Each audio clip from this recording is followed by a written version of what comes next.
All right. Well, I declare we've got a quorum. I'm sure there'll be more that filter in. But wanted to welcome Gail Coughlin from the Natick Historical Society to our Coffee with a Purpose this morning. Gail, actually, essentially, you have the floor to talk about whatever you'd like, but I know we're very interested in all of the recent work that you and the society have been doing on the Indigenous roots of in town, in kind of, I don't know what to say, changing the story or updating the story, making the story more accurate, improving our awareness. But just to let you know who's in the room, what we usually do is we start with very brief introductions of ourselves so you get a sense of who we all are, and then we'll turn it over to you. So Martin. Great. Oh, Martin Kessel, and town meeting member, open space committee, a few other things. I was on the dam committee and the CPA advocacy group. And the last two things are kind of now not taking up any more time. They were. Hey, you have nothing to do with your time anymore, Martin. Wow. Yeah. Thank you. And Sarah? I'm Sarah Hanna. Of course you know her, yes. Also a town meeting member, and I know Gail because I've just started doing some volunteer work at the Historical Society, which I love, although it makes my eyes bug out of my head because writing is so hard to read. My background is in geology, hydrogeology. I spent my career in the hazardous waste site assessment and cleanup business, which strangely enough actually involves a bunch of looking at history to understand the development history of a property and what was done there. So anyway. Great. Elaine? I'm relatively new to Natick. I'm Josh's mother, which gives me some status. I've been involved with social justice issues for many years, established something called the Institute for Human-Centered Design, in Boston. And I really appreciate Monday mornings where I learn so much about Natick and the people who live here. Thank you. Thanks, Elaine. Brian? Good morning, Brian McPherson. I live on the Snake Brook feeding into Lake Cochituate and advocate for water quality, amongst many other things. Thanks for being here. Great place. Thanks, Brian. Bill?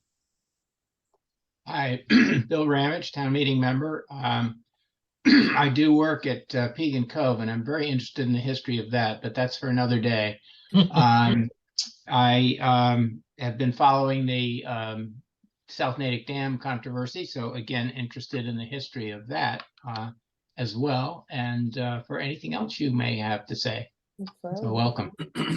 Thanks, Bill. Pat? Good morning.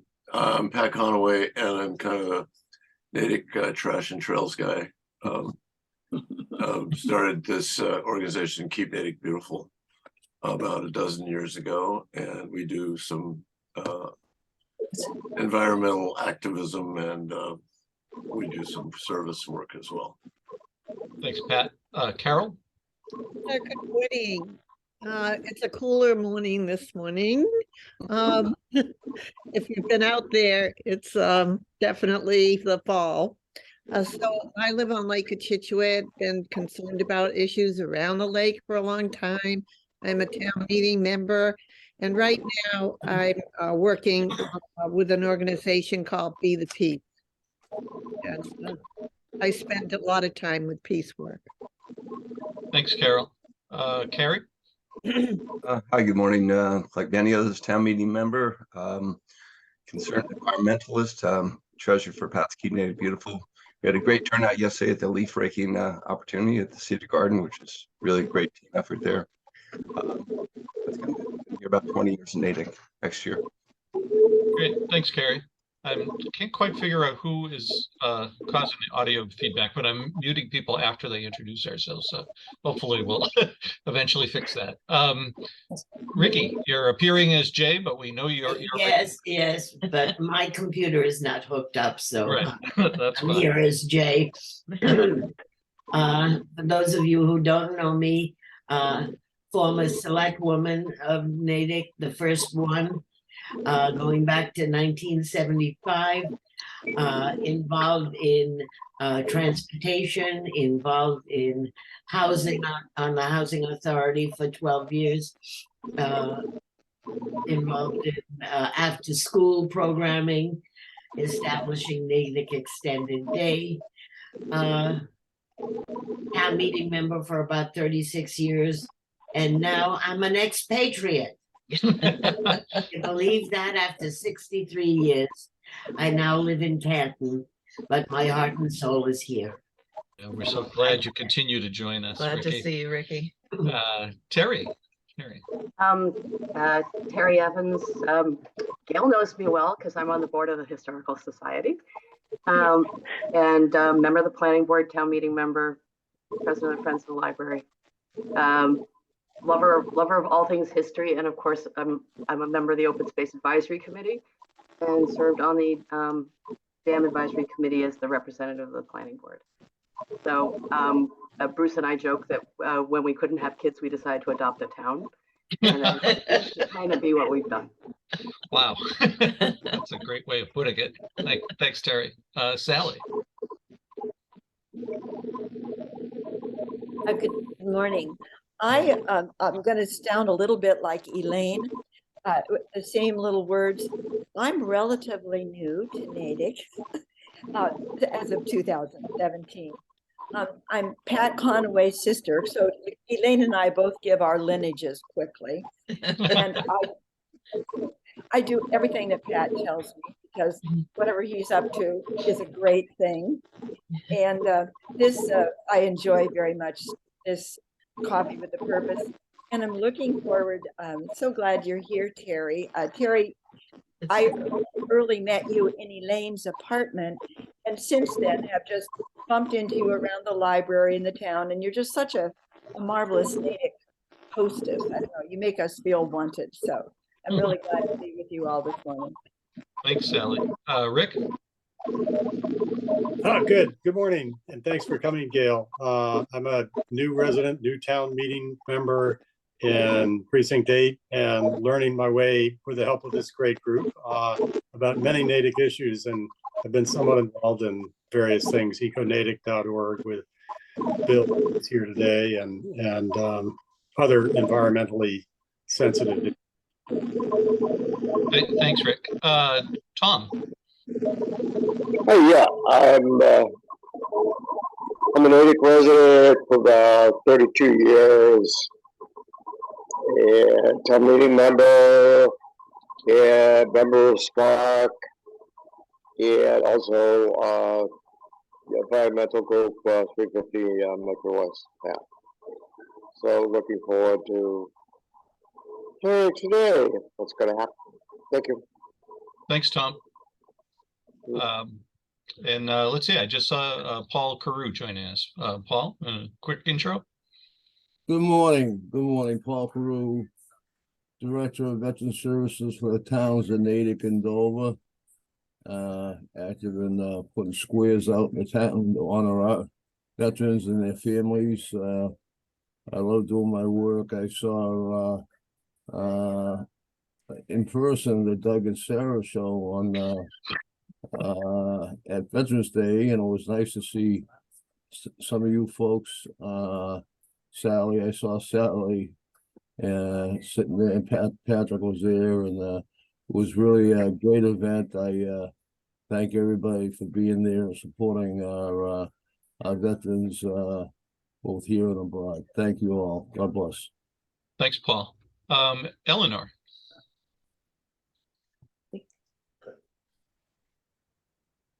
Eleanor might not be near her. Oh, you muted yourself. There you go. Hi, I'm Eleanor from Dedham, and one of Gail's biggest fans. All right, excellent. It's always good to have groupies on this. Thanks for joining us. Brinley. Maybe there you go, Brinley. Good morning.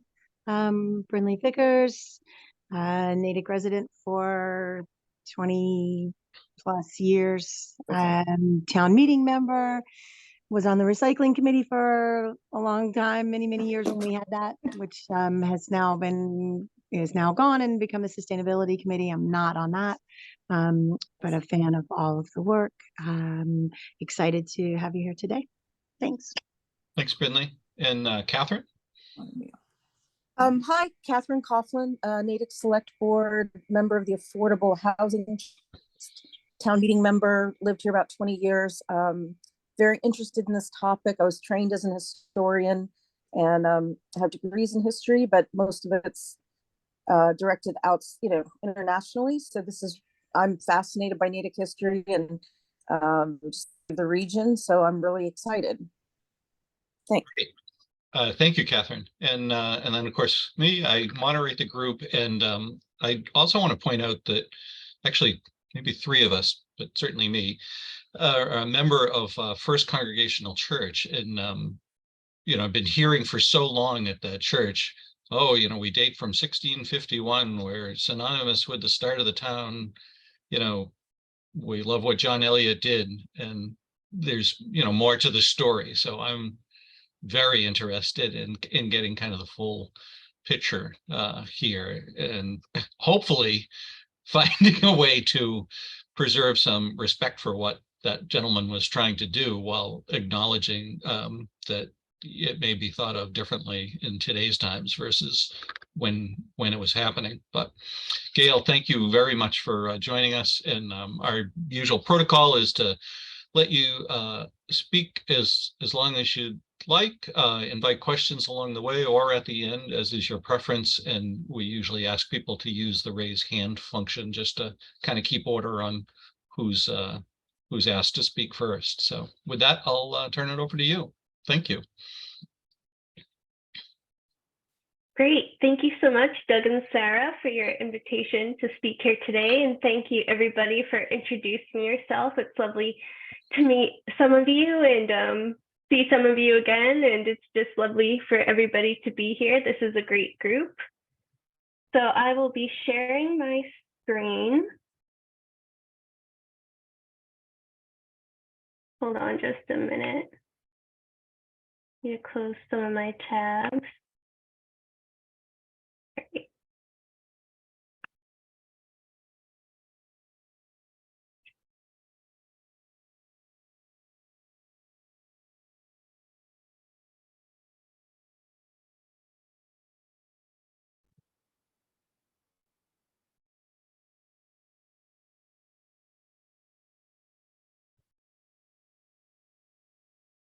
All right, so for today, I will be giving a presentation called Why Local History Matters. And as the title might suggest, I will be discussing why I think local history matters, and then giving my experiences as a historian who focuses on local history, and particularly Indigenous local history. So before I go into why local history matters, I think it's important to define what I mean by local history in this context. So as everybody might be able to guess, all history is local to somebody. So even if you're studying the history of somebody or a group all on the other side of the world, to somebody that is their local history. But what I mean by local history is really the history of the town community that you belong to.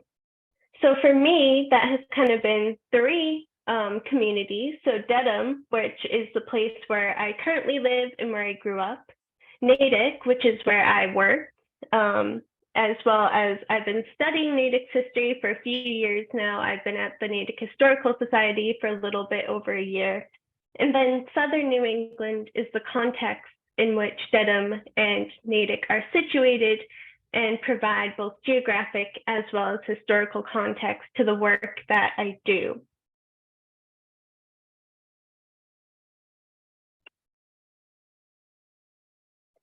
And why is local history important? What can we learn from it? So I think it's really an explanation of why your community is the way it is. So through local history, we can learn why the community looks the way it does. It explains why certain buildings were built, what effect that has on the natural landscape. It also demonstrates why the town looks the way it does demographically. For instance, if certain populations moved in at a certain time, if others were displaced, as well as political issues and political viewpoints often have historic roots. So an issue often comes up because of something in the town's past, and the way that people interpret it often reflects different historical attitudes or historical beliefs. I also see it as a gateway to larger themes. So through my research, I've done a lot about colonialism, and especially with the context of Natick, which was established as a mission community for the conversion of Indigenous people, it's easy to study larger historical and colonial themes and policies in the context of a specific community in relation to specific people, as opposed to just studying policies on a larger scale. And probably most importantly, local history is a way to root oneself in the past as well as the present. So I see it as a way to build community, because if you learn the experiences of somebody who lived in the town centuries before you did, even if the only commonality that you have is that you happen to live in the same town, it really does build a connection to that person.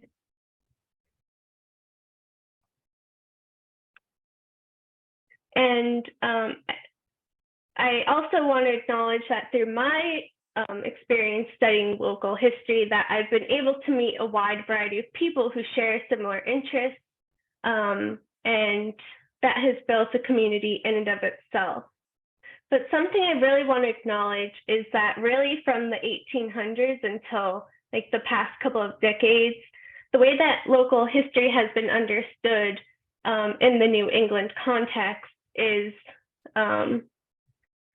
in a way that really centers the experiences of white, able-bodied, heterosexual men, because these were the people who were creating the narratives, founding museums, producing and preserving resources. And so through that, it's often those perspectives that are centered in the way that we commonly understand local history.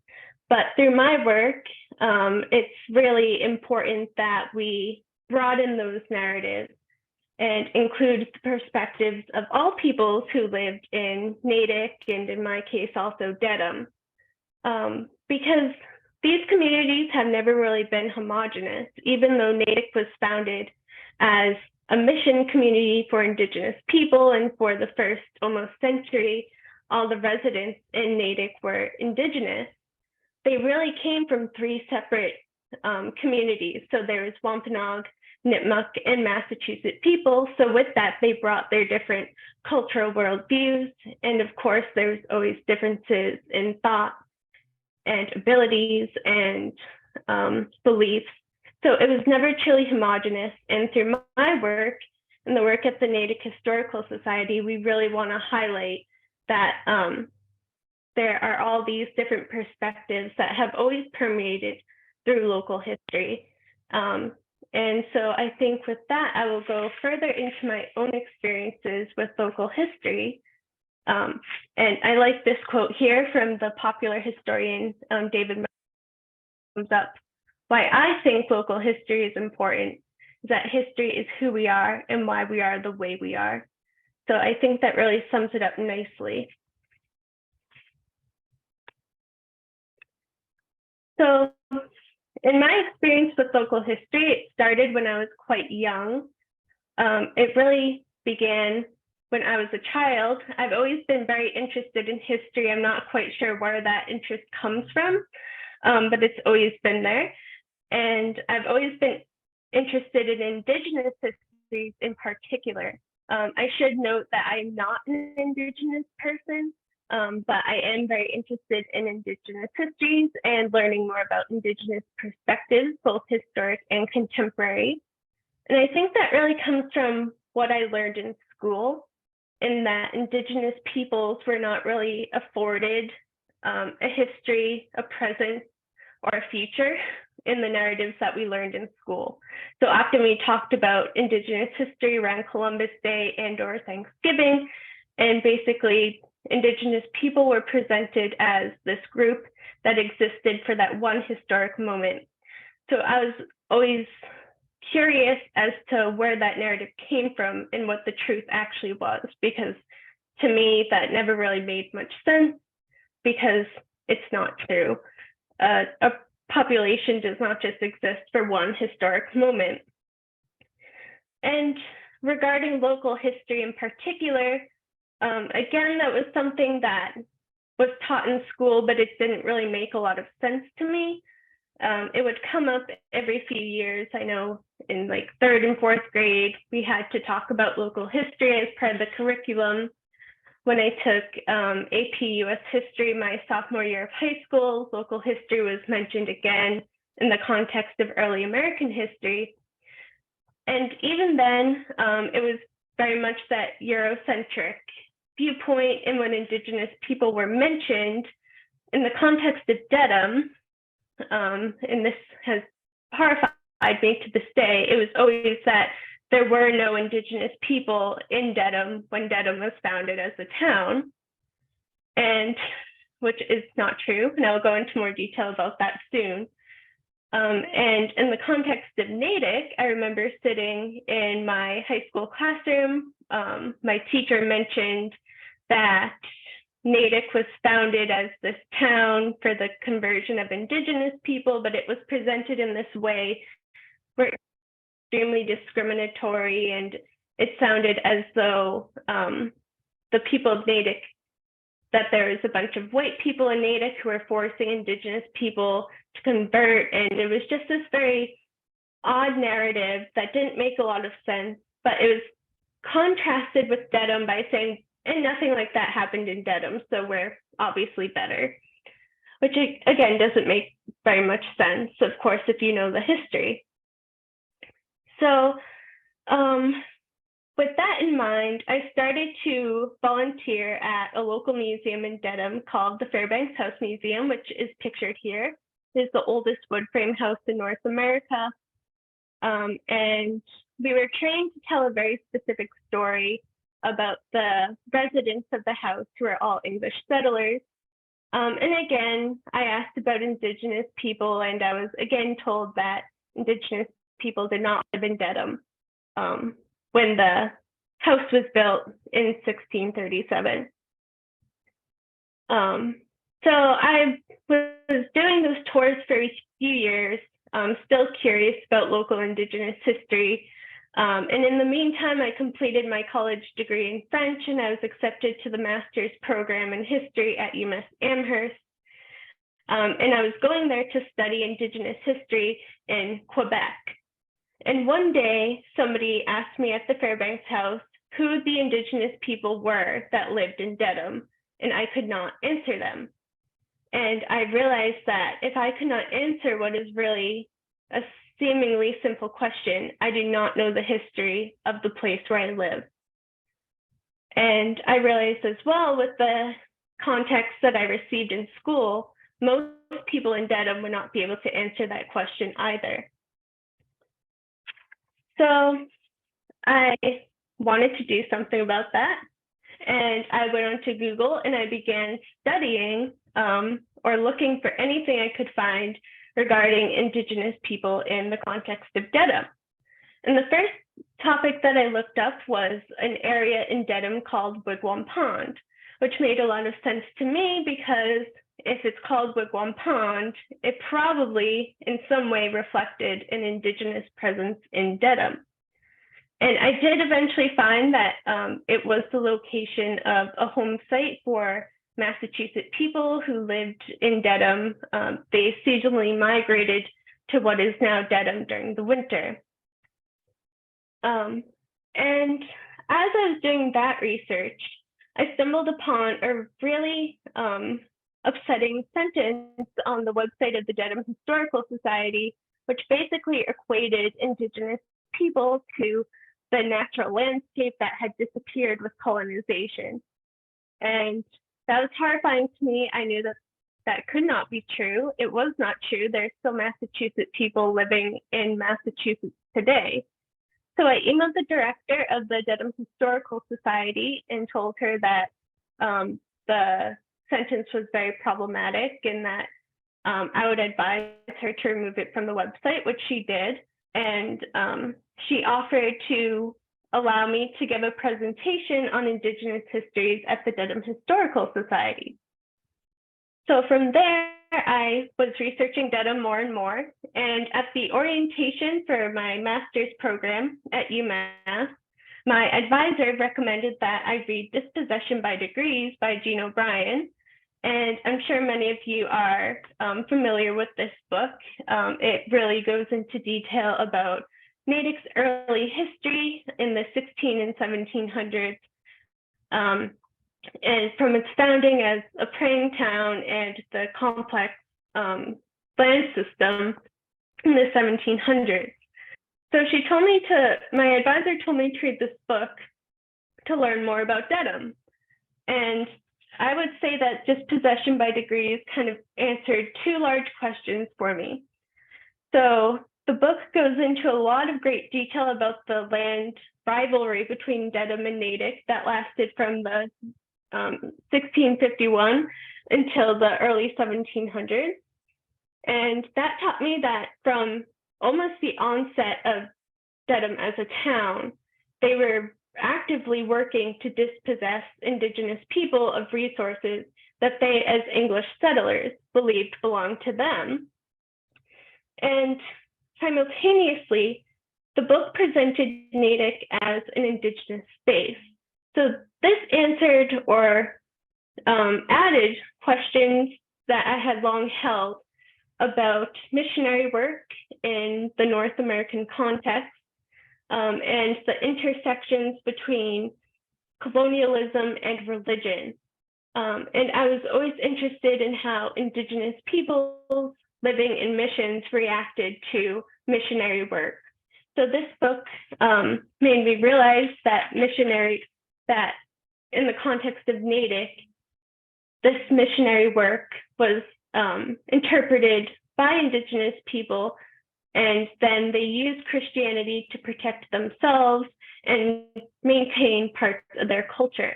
So that was very interesting to me and very eye-opening, because in a lot of ways, it really changed how I understood colonialism.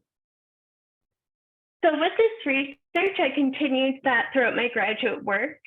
And for Dedham, the research I was doing on Dedham, I presented at the 5 Colleges Native American and Indigenous Studies Symposium, and I presented a paper called By Means of Contentment, Uncovering the Purposefully Forgotten Indigenous Histories of Dedham, Massachusetts. So in that paper, I discussed an overview of Indigenous experiences in 17th and 18th century Dedham. And a big part of my argument with this paper was that it's actually very easy to find sources that mention Indigenous people within an early Dedham context. And most of these sources are so easily accessible, they're familiar to most people with an interest in Dedham's history, that I would argue, and I did in this paper, that references to Indigenous people in these sources are being ignored in order to favor a simpler narrative about Dedham as kind of this colonial utopia. And I titled the paper By Means of Contentment because contentment was the first choice name for the town of Dedham. And at the same time, I was writing my master's thesis, so I continued with my questions about religion and colonialism and produced a thesis called Our Souls Are Already Cared For, Indigenous Reactions to Religious Colonialism in New England, New France, and New Mexico. So within this thesis, I had a chapter about Natick, and I put it in a comparative conversation with 2 other mission communities, so Okayewinge in New Mexico and Ganawage in Quebec. And I discussed the three communities as Indigenous spaces, although all three were set up as mission communities for the conversion of Indigenous people. And in the thesis, I provided examples of how Indigenous converts protected themselves from political and spiritual colonial policies and colonial warfare. So after graduating with my master's, it was the middle of the pandemic. I would not recommend graduating in the middle of a global pandemic because there are no jobs. But luckily, I was able to find a small online job to help produce 2 episodes of the Ben Franklin's World podcast, and I worked as a research assistant. So we did 2 episodes called World of the Wampanoag Part 1 before 1620 and World of the Wampanoag Part 2, 1620 and beyond. So these podcasts present narratives centering Wampanoag and Narragansett perspectives about early 17th century history, the founding of Plymouth, and the first Thanksgiving. So this was a really collaborative effort. Of course, everything was online. So we were interviewing Wampanoag and Narragansett scholars for their perspectives. The other research assistant, he was actually a history professor in Wisconsin, and the Ben Franklin World podcast is produced by the Alejandro Institute of Early American History and Culture, which is in Williamsburg, Virginia. So we are all online, communicating via email and Zoom, and we were able to produce something that really centered Indigenous perspectives about this period in American history that was very mythologized in favor of a happy pilgrim story. And this taught me a lot about local history because the 2 people I was working with, somebody from Wisconsin and somebody from Virginia, were not local. I was the only person who interpreted Plymouth history as a local story. So it taught me a lot that what we have as local history in New England is so mythologized that in a lot of ways it has become local for other areas as well, because this Pilgrim First Thanksgiving story is synonymous with the origin story of the United States. That it's really important that both on a local level and in a national level, that we really dissect the mythologized story and insert the perspectives of Indigenous peoples to really broaden our understanding of that time in American history. So that was a really good experience for me. And then spring of 2021, still pandemic time, still unable to find a job. So I reached out to Nikki Lefebvre at the Natick Historical Society. And I asked if there was anything I could do. I explained that I had done a lot of research about Natick history, so I'd love to get involved in some way. So I began volunteering. And what I was doing when I first arrived at the Natick Historical Society was really answering research requests via email. So I did a lot of that. We were getting a ton of research requests during the pandemic, probably because everybody was sitting at home bored and thinking about history, which was really fantastic. So I did a lot of that. I also helped out with a 3rd grade curriculum program called On This Land Online. So typically the 3rd graders would come into the museum and learn early history. But since it was the pandemic, the students couldn't come in. So we made YouTube videos as well as online lesson plans to supplement that. So I assisted with Module 2, which was really all about Natick's founding. And again, the goal with this was to really discuss Natick's early history with highlighting multiple perspectives. So we included John Eliot in it, and we explained what his thoughts were in trying to found this missionary community. But we also talked a lot about Waban, as well as the people who worked alongside John Eliot to translate the Eliot Bible, and just the different beliefs and perspectives that were permeating Natick at that time. So I helped write the video script, and I was also interviewed for the YouTube video. So even though it's geared towards third graders, I think it's a really great resource for people of all ages. So if you want to head over to the Natick Historical Society YouTube channel to view On This Land Online, I would highly recommend it. I think everybody would learn a lot, and I know I certainly learned a lot in the process of helping to make that resource. So in August, my timing was really good with my volunteering at the Natick Historical Society, because a couple months into volunteering, there's a personnel change. So they were able to hire me as the research manager. So as research manager, I've done kind of 3 major projects.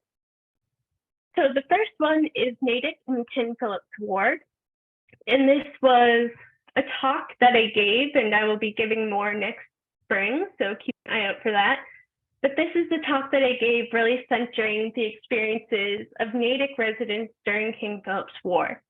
So all residents of Natick in 1675 were Indigenous, and they had a really unique experience during the war, because even though they were Indigenous people, as they had converted to Christianity and were living in a mission community, they were political and cultural allies with the English. So they fought their Indigenous kin during the war.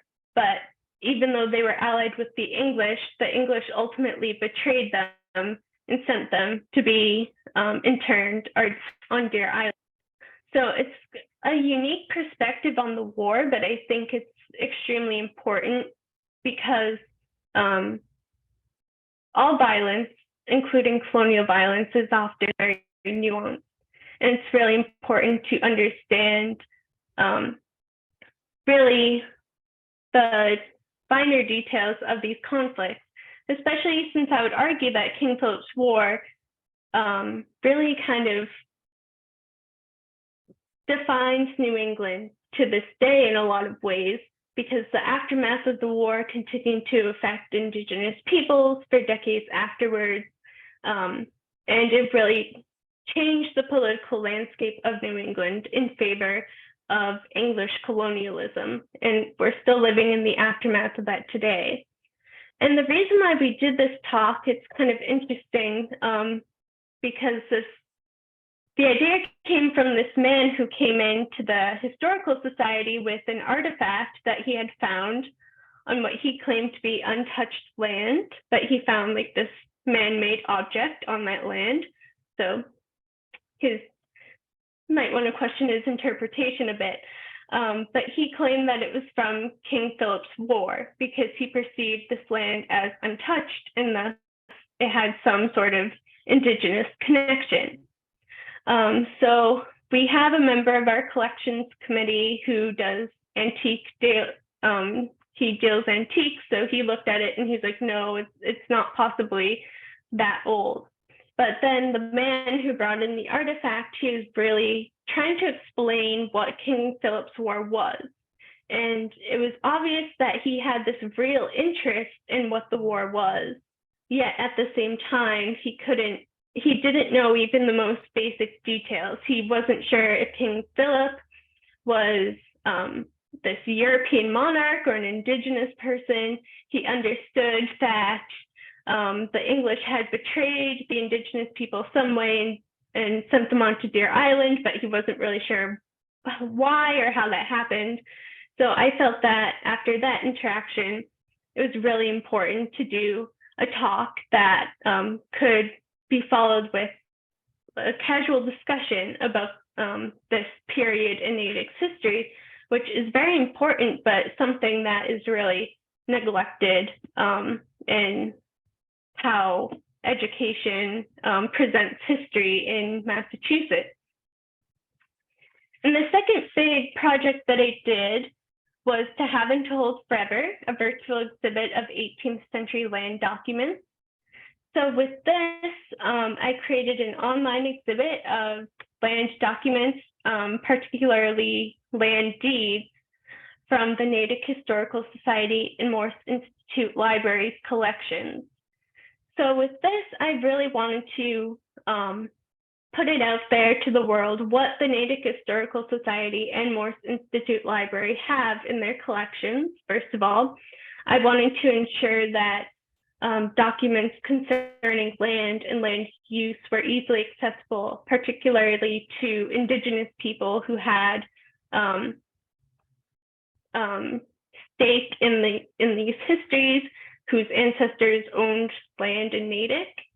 And I really wanted to put forward this period in Natick's history that has kind of been neglected from wider understandings of Natick's history. So often with our discussions of Natick's history, especially Indigenous people, it's really centered on the 1650s. And besides that, the discussion kind of ends. So I wanted people to see that there's this really interesting system in place. In 1719, the Indigenous people of Natick adopted a proprietorship system in which only certain Indigenous people were able to own land as private landowners. Initially, all of the land in the community had been held in common, and if they wanted to sell the land, they had to make a decision as a community. But with this new proprietorship system, people could sell individual pieces of land. And it was at this point that a lot of land was being sold to English people. And I wanted to highlight the circumstances surrounding that, because a lot of Indigenous people were selling their land in order to pay their debt.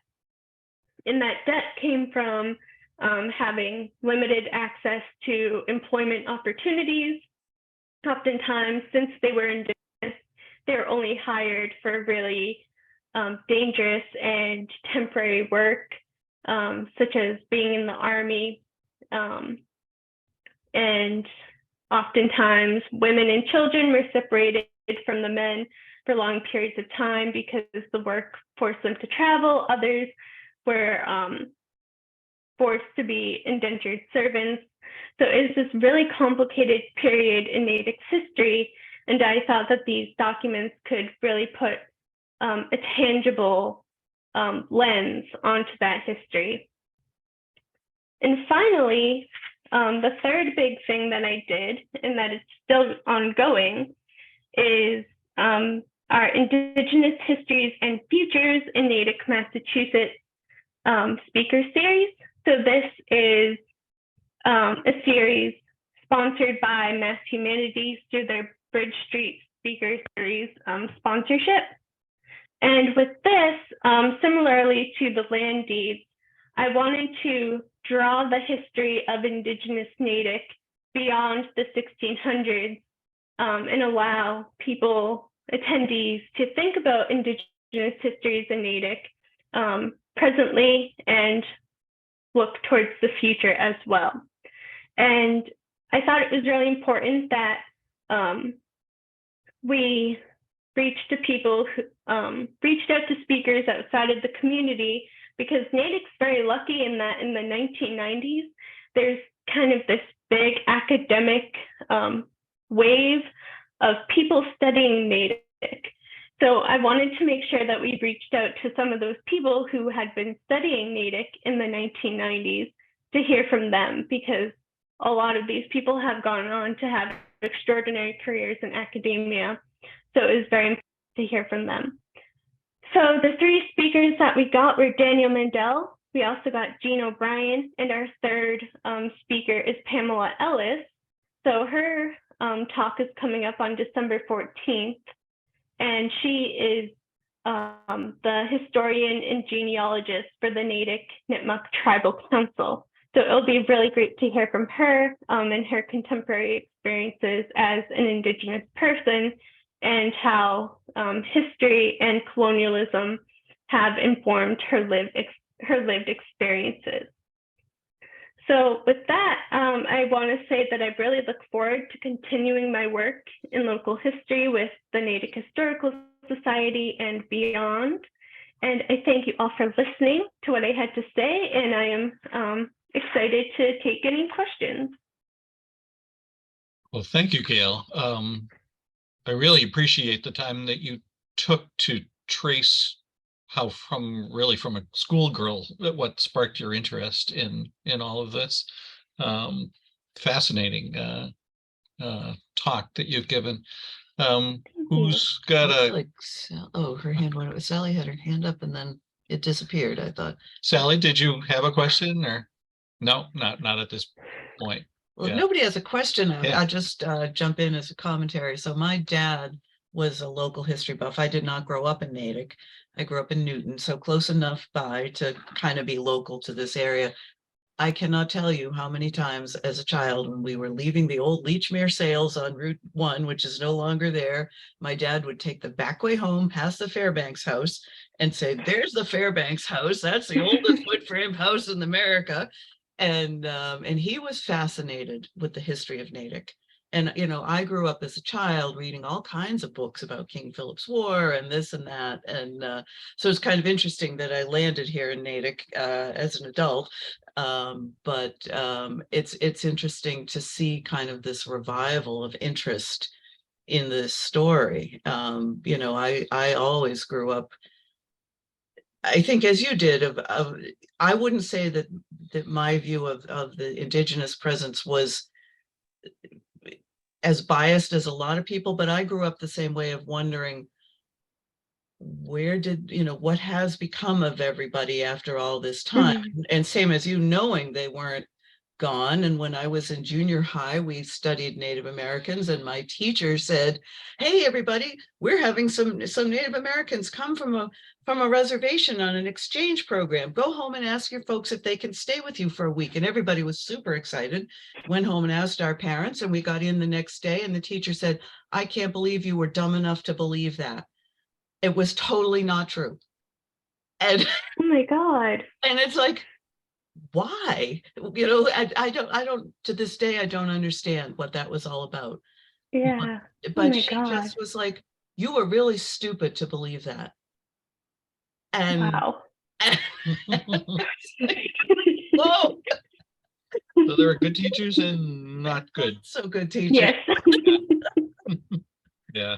But, yeah, but I grew up with all these, you know, probably at this point you would consider them kind of, you know, old references, but all these old books about, you know, colonial history and King Philip's War and yada yada. And you know, it's always been interesting to me, although career-wise I went into earth science. But anyway, thank you for your talk. I see Tom and Pat, well, actually a few people have their hands up, and I know Ricky has raised her hand as well, so we will get to you in a second, Ricky. But Tom, did you want to ask or comment? Yes, I'd like to know discussion on the debt. How did they get into debt? And who was the debt with? Great. So in the 1700s, a lot of Indigenous people were getting into debt for a few reasons. Probably the first one is that at that point, a lot of resources and land that had been accessible to Indigenous people for hunting, farming, materials to build homes was no longer accessible. So they were kind of forced into the English economy. And as they had such limited employment opportunities, if they wanted to build a house, for instance, they often did not have the money to do so, but of course they needed the house because they needed shelter. So they would go into debt with people that they were buying materials from. They would go into debt with the English government, for instance, if anything were to go wrong legally. At that point, due to the employment opportunities, it is very common for people to get sick or injured.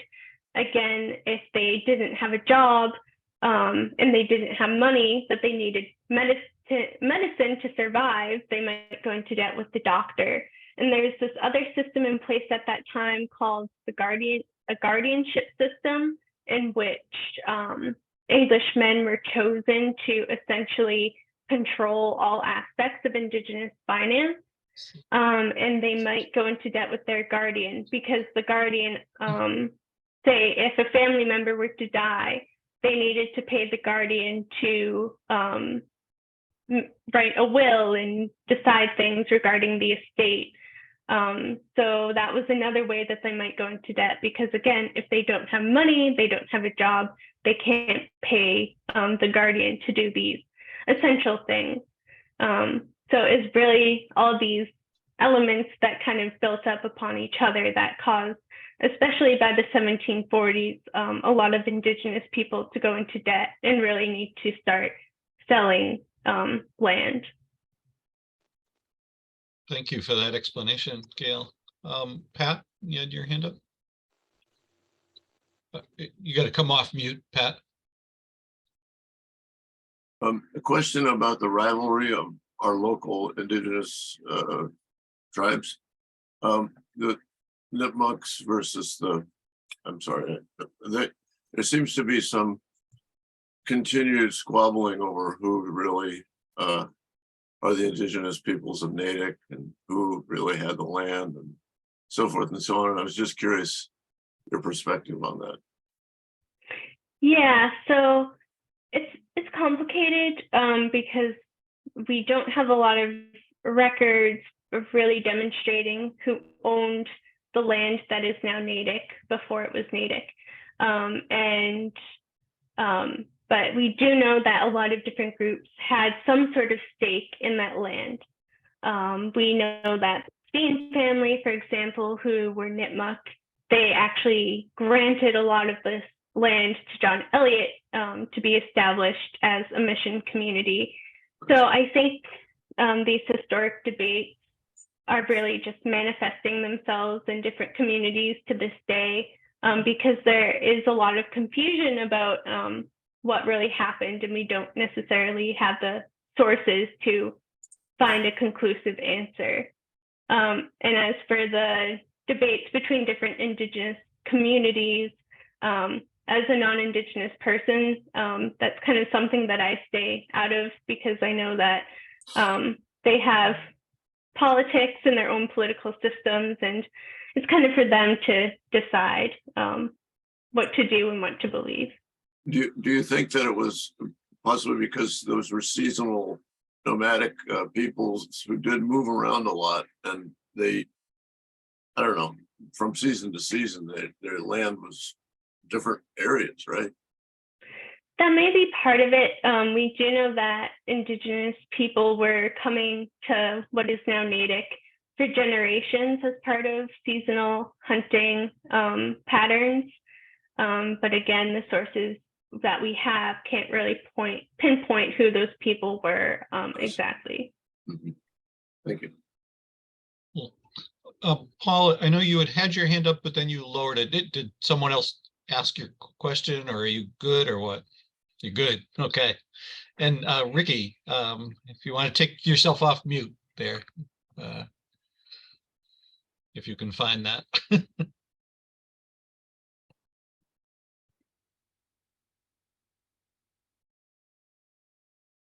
I don't think Martin, we don't have the ability to do that on our own, right? Right. Yeah, we can request that she unmutes. Let's see if I can find her. Yeah, that might put something on her screen that makes it easier. Okay, so Yeah, sometimes you get like a thing in the middle. Yes, it's something, I can't even get that to work. Yeah. Lower left-hand corner. I clicked on asked on mute, but it's not really. Space bar. Press and hold the space bar. Yeah, it's different. What? Oh, you had it? You had Try it one more time. There you go. Yay. All right. Okay. All right, I'll leave it on. Can we get back to the subject of King Philip's War? My impression, and it's only an impression, no knowledge that I can claim. I thought that the King Philip's War was an a local version of the war between the French and the English, and that the tribes that fought in King Philip's War, the indigenous people who fought against the English were fighting on the side of the French. Is that accurate? So it's somewhat accurate. King Philip's War was really complex. So I think people like to think of it as just English versus Indigenous, which it certainly was, but it also was not. So the local Indigenous tribes who fought against the English, so the Wampanoag, who followed King Philip, who is also known as Metacom, and their allies, they were fighting for themselves. Right. And then there was the Christian converts in praying towns who were allied with the English, who were fighting as English allies. And then I think both sides, but especially Metacom, he wanted to ally himself with the Iroquois up in Canada, who were allied with the French. Right. So there was that element of that rivalry between the French and English. And you see that a lot in different wars that occurred in North America. It was often this combination of European rivalries and Indigenous rivalries kind of all coming to a head in these really complex wars. So the French element was definitely a part of King Philip's War, but not all of the Indigenous people who fought in King Philip's War were allied with the French. And that alliance with the Iroquois and French and King Philip, it actually didn't work out very well. I know that there was some effort for the Mohawks to fight alongside King Philip, but it never really worked out. Yeah. And well, the Mohawk I think that the native people who allied with the French were fighting as much against the conversion of Indigenous people as being allies of the French. And I think that it was an opportunistic alliance with the French to try and stop the colonization and the reduction of native customs and that the English were fostering. I think that may have been part of it. I do know that a lot of Indigenous people who allied themselves with the French had actually converted to Catholicism.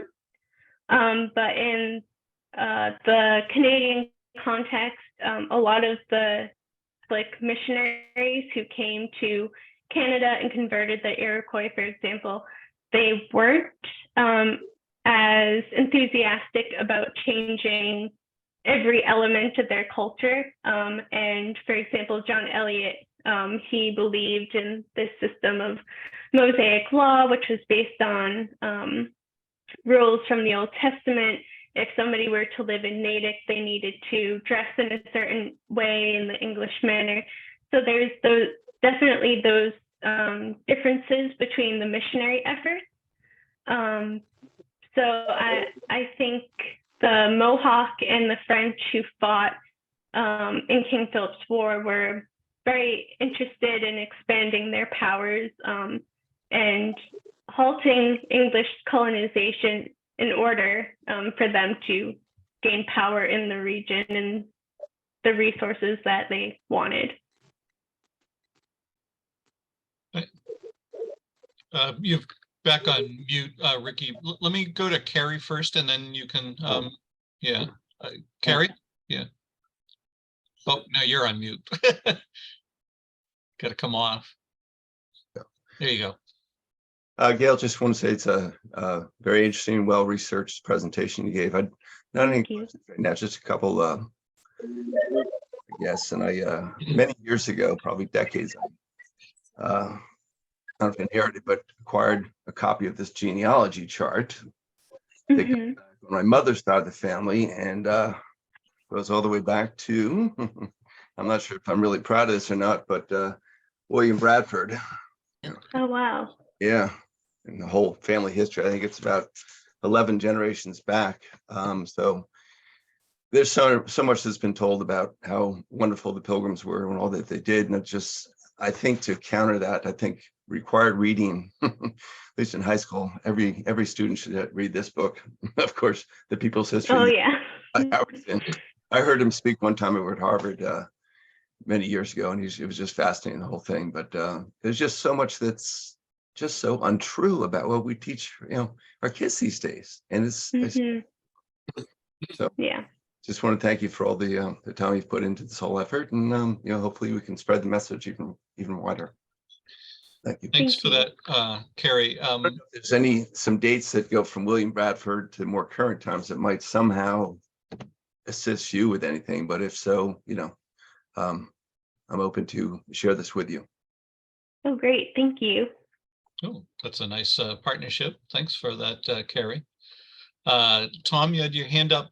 And Tom, I wanted to ask you, is there a personal story behind you choosing to have your Zoom name as residing on Nipmuc land?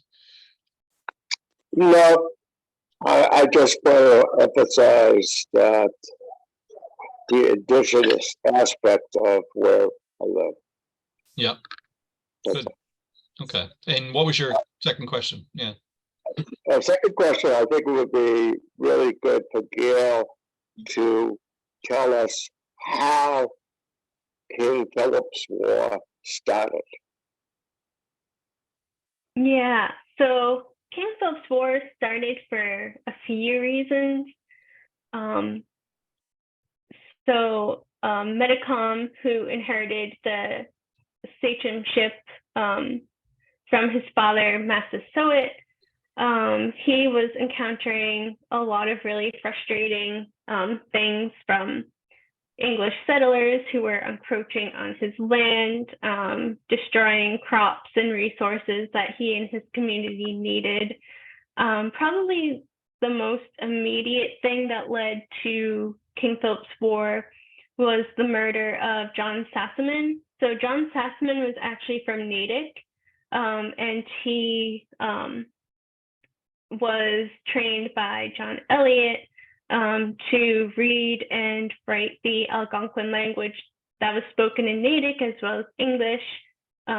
He read and wrote the English language. He taught in Natick school, and he also worked as a missionary to other Indigenous communities, and he worked as a scribe and translator for Metacom. So he was working as a missionary on what is now Cape Cod, and there was a lot of questions surrounding John Sassaman and what his loyalties really are or were, who he was truly allied with, because there were rumors circulating that in his efforts to transcribe legal agreements between the English and Metacom, that he was mistranslating things for his benefit so he could personally gain land. People were saying that he was bad-mouthing John Eliot, saying that he wasn't really sincerely a Christian. He didn't believe what he said he believed. And we do know that John Sassaman reported to English authorities and said that due to all the frustrating things going on at that time, Metacom and his allies were planning some sort of violence against the English. And a couple of days after reporting to English authorities, John Sassaman's body turned up under the ice in a pond down on what is now the Cape. So it was believed that he was murdered, and it was believed that he was murdered by 3 Wampanoag men who were allies of Metacom.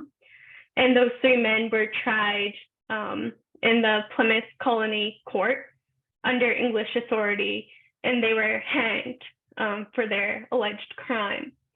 So Medicom saw this as a gross oversight and an overstep of English authority, because there was a system of alliance in place that determined who was the authority responsible for punishing an Indigenous person accused of committing a crime. And according to Medicom, he had the authority to punish those people and deal with those people who were accused of committing a crime. So that was kind of the final straw that broke the camel's back that led to the outset of King Philip's War, because the three men were hanged early August of 1675. The war broke out by the end of that month. Thank you for that. See, I don't see other folks with their hands up at this point. Ricky, had you wanted to jump back in? You're back on mute. You need to get yourself off mute again. And after that, I know Brian wants to ask something, but hopefully she can find it again. There we go. Well, yeah. Hey, There what you do go. you know? Yeah. So how did the liaison between Medicom, yeah, and the French come about? Do you know? So Medicom had people, I guess, almost employed as diplomats and messengers. So those people would travel to other areas of North America to converse with the diplomats of other Indigenous cultures and form alliances that way. I see. The one other thing that I wanted to mention was that in the treatment of Indigenous people, if you compare the English attitude to the French attitude, the French, from what I understand, they spread their culture in Canada through the trappers, and the trappers traveled along the rivers and they did their trapping, and they worked with the Indigenous people in Canada, and they intermarried with the Indigenous people. And those who converted to Catholicism did it on that basis rather than being coerced the way the British did it. And they were not required to relinquish their cultures or their mannerisms or their clothing or anything like that. Whereas the English, in effect, put the Indigenous people in a mosaic straitjacket and demanded things of them that they were that they weren't prepared to relinquish. And it seems to me that to this day there is that schism between those who consider themselves praying Indians and those who don't. And I think that I've seen that acted out in today between the followers of Caring Hands and people who live in Stoughton, but who come back to Natick, I think monthly, to pray at the Elliott Church, which they consider their sacred site, and the other Indigenous people who don't follow that they're more King Philip's people. They hang more, they want their traditions, and that's my my take on the situation. I don't know if I'm right or where I'm wrong. I'd appreciate knowing from someone who has, you know, as much knowledge about the situation as you. Yeah, so I think in regard to the contemporary Praying Indians group and other Indigenous people who aren't part of that group, So there's 3 different groups that have stake in Natick's Indigenous history. So there's the Contemporary Praying Indians, there's the Natick Nipmuc Tribal Council, and then there's the Natick Nipmuc Nation. So all 3, they have valid claims to ancestry in Natick's early days. They're all descended from first generations of converts who lived in Natick. But how they interpret that history and how they identify with that history, it really varies. And I think it varies from person to person. But I do know that the Praying Indians group, they are very invested in the story of John Eliot, and they see the conversion of their ancestors to Christianity as a very positive thing. And I think in the other groups, that relationship to John Eliot and the conversion to Christianity and their own identities, their own religious affiliations really varies person to person. Right. That, I guess that's all I can really say about that. Okay, thank you very much. You've Yeah. clarified a lot for me. Thank you. Now I see 5 people with their hands raised. So as usual, we'll go all morning here. But Brian? Well, I'd just like to throw in from my perspective, which is a kind of a carpenter builder, that this area is kind of the richest spot in the world for natural assets that was being lived in harmoniously for decades and centuries before the new discovery of North America. And these Indian families landed in spots where the assets were. Oak Knoll, these huge oak groves. I think there was probably an encampment here where families lived, you know, gathering acorns. Out on the coastal areas, they were trapping fish.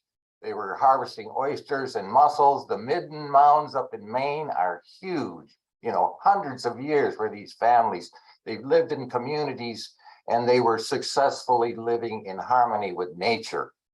Amongst all this huge assets of woods, furs, wildlife that they were able to sustainably live with. And as these discoverers came in, they saw all these assets and said, whoa, look at this. Look at what they've got. They've built all these beautiful little villages. They have these treasures and icons that they built with their crafts. We want it. And they took it. And they had these villages that lived up on Knobscott Hill, where Matamet was, that they could see Boston Harbor from the top of the hill. And they didn't like this exploiting that came upon them, but they were kind of immersed with alcohol and treasures that they weren't familiar with. They were totally stunned. They thought a lot of this stuff was magic. And the usurpers that came in said, we want your stuff and we're taking it, you know, by a right of gun mostly, you know. And here we are many years later, and the reparations and the damage done and the continuing destruction of the natural world is where we're at, and history brought us to it. So that's just my quick pitch. Thanks. Does that resonate, Gail? Or Yeah, I would say so. And I think a lot of that comes back. So I study religious colonialism. That's kind of what my degree is in. And so I think it really comes back to religious worldviews, in that a lot of Indigenous spiritualities really emphasized living in balance with nature. And that isn't to say that they couldn't change nature or change the natural landscape, because Indigenous people certainly did, but it was more about maintaining a sense of balance, as opposed to the European colonizers who came in. They were kind of raised with this worldview that it was acceptable to take what they wanted, and that they had the divine right to do so. So yeah, it's a really complicated history, but I think that that kind of sums it up, that there was these very different worldviews that viewed the natural world in these conflicting ways, and they, yeah. Yeah. Thank you. Pat? Yes, thank you, Brian and Gail. I kind of agree with you that we've got quite a worldwide problem of plunder and destruction by the imperial powers. But I was curious, Gail, you mentioned this earlier in your talk. How are you going about this process of teaching this very complex, nuanced kind of history? You know, it's the third and fourth graders to young people today, versus the kind of simplified and very misleading and untrue, probably, history that we ourselves were taught, you know, 50 years ago in our schools. You know, the white man was pretty much a savior, blah, blah, blah. So just kind of concerned about how are you kind of reforming that educational direction? Yeah, so with the grade in Natick, we're really interested in students. Gail, you're breaking up a bit. I don't know if your bandwidth has gone down. You try it again, or possibly if you turn your video off, it might improve your audio. But although we'd love to continue to see your face, but try it again first. Yeah. Is that better? The same? No. How about now? That Is that does seem helping? yeah, that does seem a little bit better. Yeah. Okay, so with the third grade program in Natick, we're really interested in creating sources that allow the students to engage with a variety of perspectives. So I think that is often the issue with the education that I know I was raised with, as well as generations before me. I think it's changing now, but it was that we were only permitted to really engage with that one colonial Eurocentric perspective. So with the third grade program, we're creating something that's not too complicated, but it's a way for students to kind of answer simple questions. Well, who is John Eliot? What did he believe? Who was Wobbin? What did he do? What did he believe? And just to see that there's more to these stories than just John Eliot and saving in quotes. I know you can't see me, but saving these people who had this different belief system than he did. So I think really just allowing students to look at it as a story with multiple characters who had multiple different motives and belief systems, and just to see that it's just not this perspective. Yeah, right. There's more than one take on this. That sounds terrific. I'd love to see the curriculum. Sally, you had your hand up. Yes, just a quick affirmation. What a marvelous bunch of information, Gail, you've shared with us. Thank you. But exquisitely told. I'm very green on all of this. Where would you say I could start? Maybe with Dispossession by Degrees? Would that be a book that you would suggest immediately? Yes.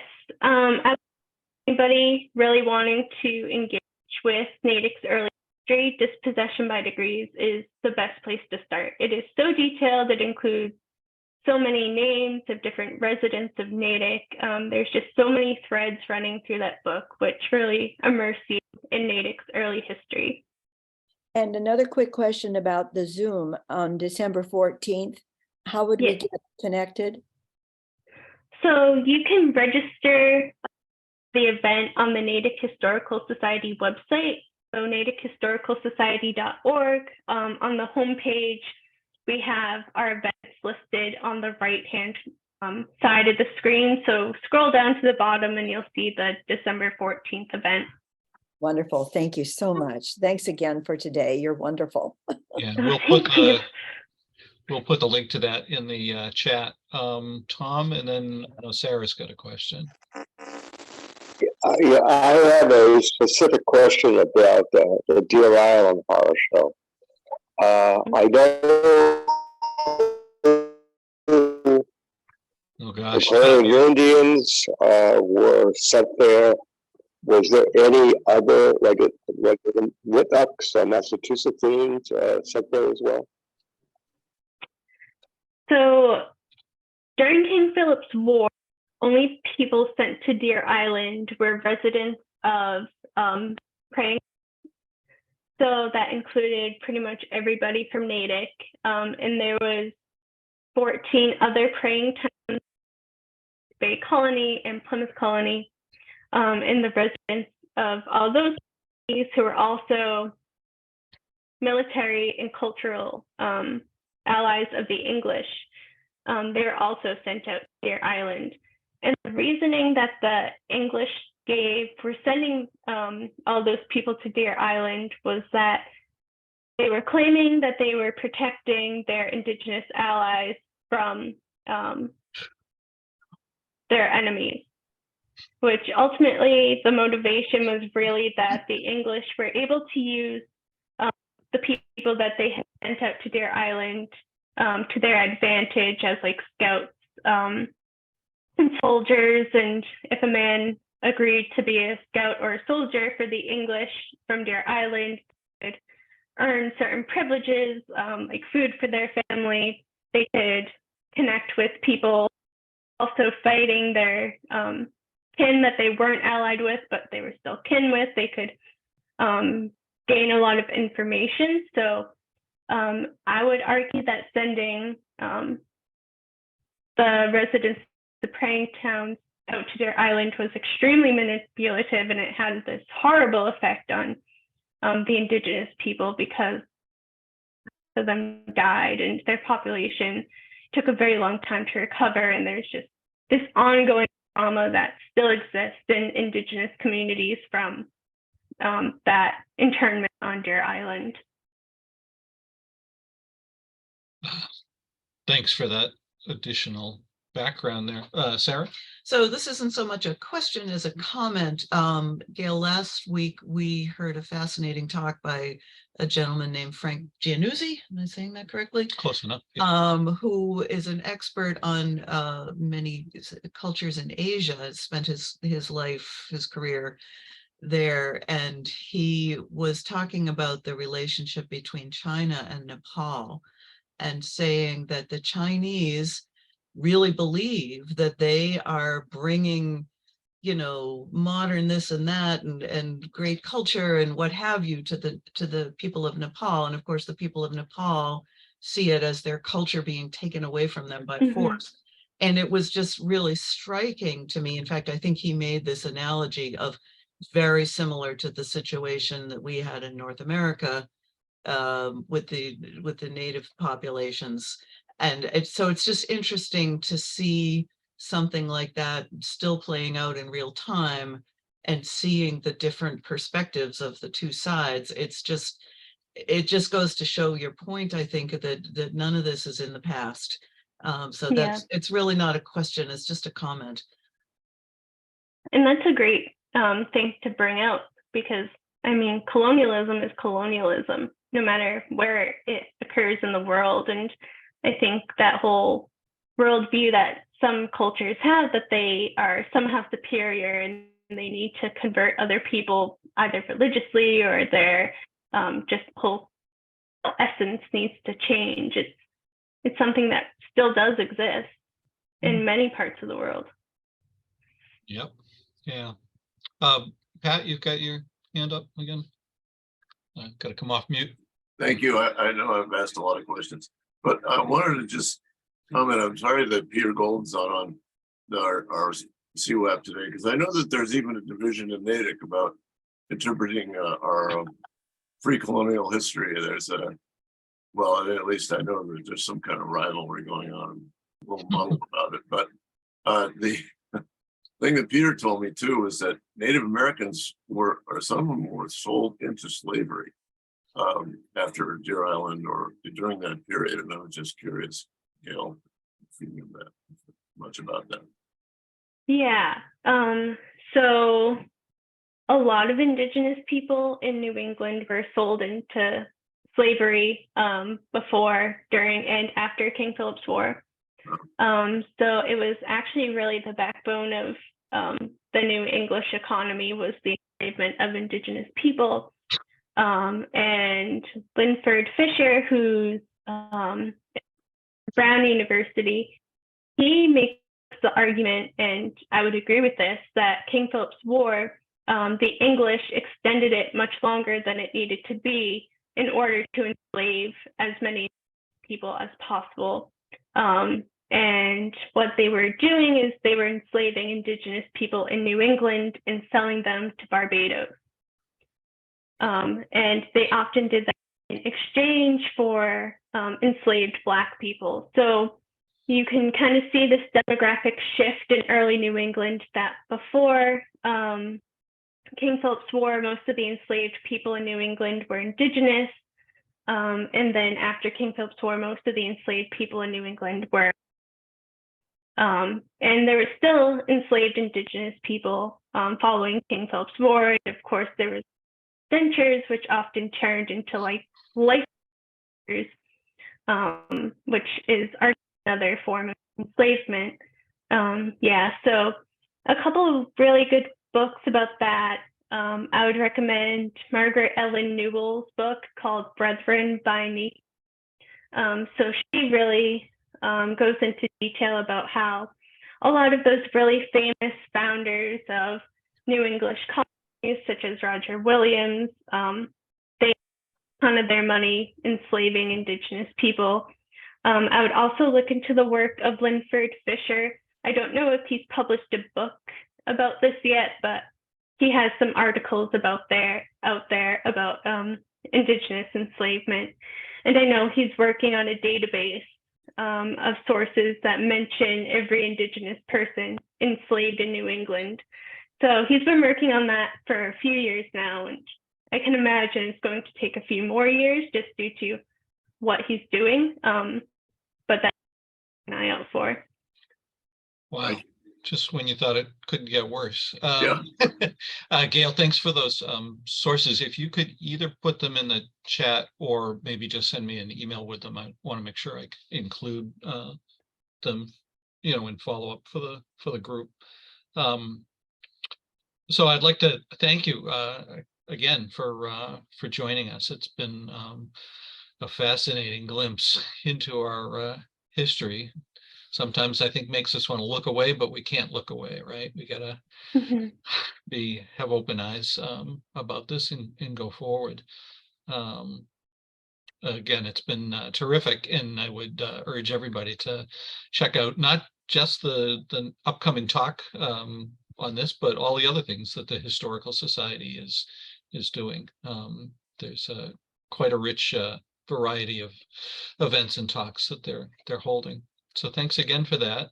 And wanted to remind folks or let people know that next week our speaker is going to be Rich Ames from the Natick GIS department. That's Geographic Information Systems, I think, which I have to confess, I don't know a whole lot about what the department as a whole does, but that department is the one that's got that cool toy, the drone. In fact, now I think they have multiple drones that fly over town and make all kinds of amazing videos and pictures that a lot of us have seen. And so I think it's going to be really fascinating to hear from Rich and what they're all about.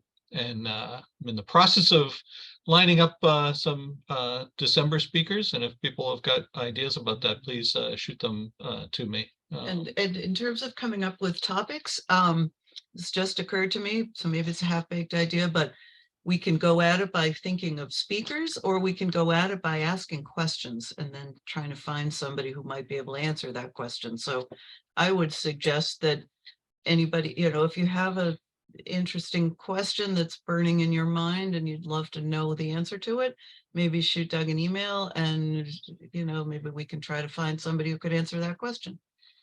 Good idea. Thank you. When those emails come in, I'll assign them to Sarah to find a speaker. I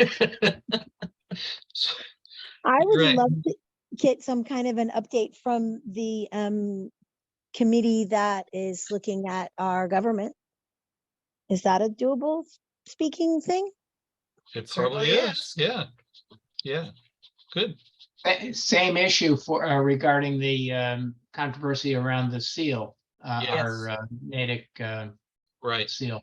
And that certainly ties into what we've been talking about today. In terms It of- does. Yeah. I was I'd like interested to in know. looking back at a couple documents to see that there actually had been a change to the seal much more recently than I had realized. That they had taken away the triangular teepee and put up the rounded we two, I think they call it. Yeah, and that was done more recently than I had realized. In looking back at some old town documents, I saw that, so I thought that was interesting. Cool. All right, those are two good ideas that we can follow up on, and as Sarah says, shoot others to us, and we'll follow up on those too. All right, have a great Could day. I just everyone. add, Yeah. could I just add that I think the mural in the post office is also kind of controversial. Right. It definitely is, yes. I don't know what's going on with that. Yeah, but part of the issue there is that it's federal property, so Right. we Oh, don't right. have a whole lot of, But I bet yeah, there are folks maybe on the town seal committee, you know, Yeah. maybe as Oh, I part of that discussion, I bet they've looked into that.